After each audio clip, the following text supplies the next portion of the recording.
So, hello guys. So, ito ipapakita ko sa inyo property guys, Lanzones Farm to. Pero gusto ko muna kayong i-update dito sa ginagawang TR4 ng Chaong, Quezon. Kasi itong farm napapakita ko sa inyo sa Chaong, Quezon.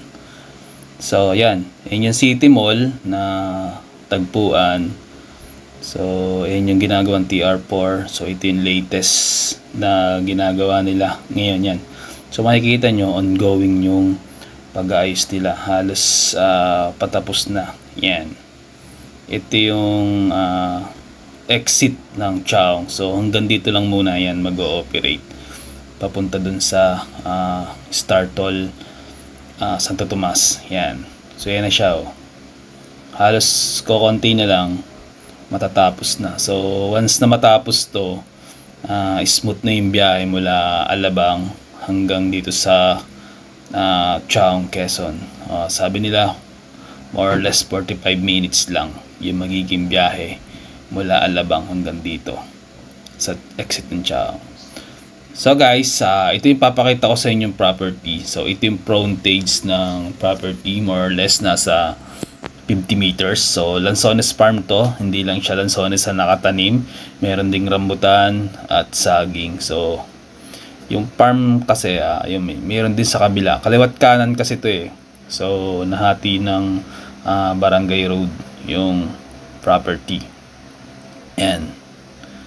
So, ayan yung frontage niya guys. So, makikita nyo alam barangay road. Tapos dito marami siyang kabahayan sa mga kapitbahay niya. So, hindi siya liblib yung property. So, ngayon guys, tingnan natin yung kabilang side nitong property.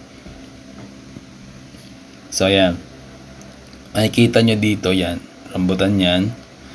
Pero pinakamaraming tanim dito, guys, Lanzones. Lanzones, tapos may niyog pa, may rambutan, may saging. Talagang punong-puno ng mga fruit-bearing trees itong mismong property. Yan. Yan yung tinuturo nitong nag-guide sa akin itong mismong property.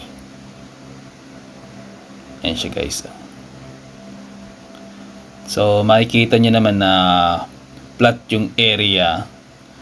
Yan. So magmula dun sa pinakita kong TR4 exit ng Chaong, magmula dito siguro mga 15 to 20 minutes yung driving.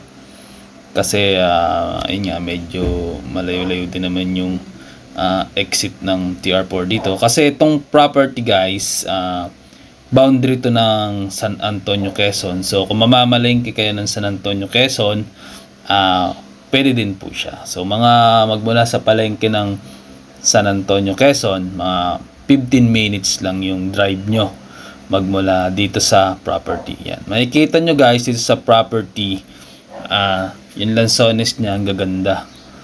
Talagang ano siya, native na Lanzones yung nakatanim. Tapos yung mga niyog, magaganda pa rin siya, hindi pa siya ganun kataas. Yan. May langka din, yan, makikita nyo, may langka, may papaya. Yan. So maganda yung property kasi yun nga, punong-puno siya ng mga, marami siyang tanim. So kayo na lang mag-iisip kung ano pang gusto nyong itanim. Yan. So dito sa likod ng property may mga bahayan din yan. Yan. So may daan naman sarili yan dun sa isang gilid. So once na nabili nyo to, pwede namang saraduhan na yan yung nakabukas na yan. Yan, nakabukas na yan. Yan. Pwede nyo nang saraduhan yan.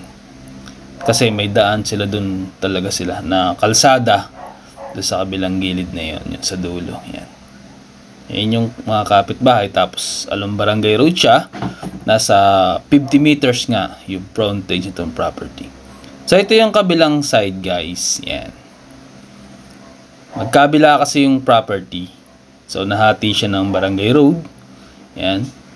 So may saging at may Lanzones din dito. Tapos dito sa lugar na to may kuryente, may tubig at may internet. So magpapakabit na lang po kayo. Yan. So ulitin ko guys, Lanzones Farm.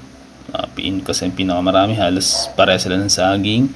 So yung Lanzones nasa more or less daw nasa 500 puno, sabi nung nag-harvest dito.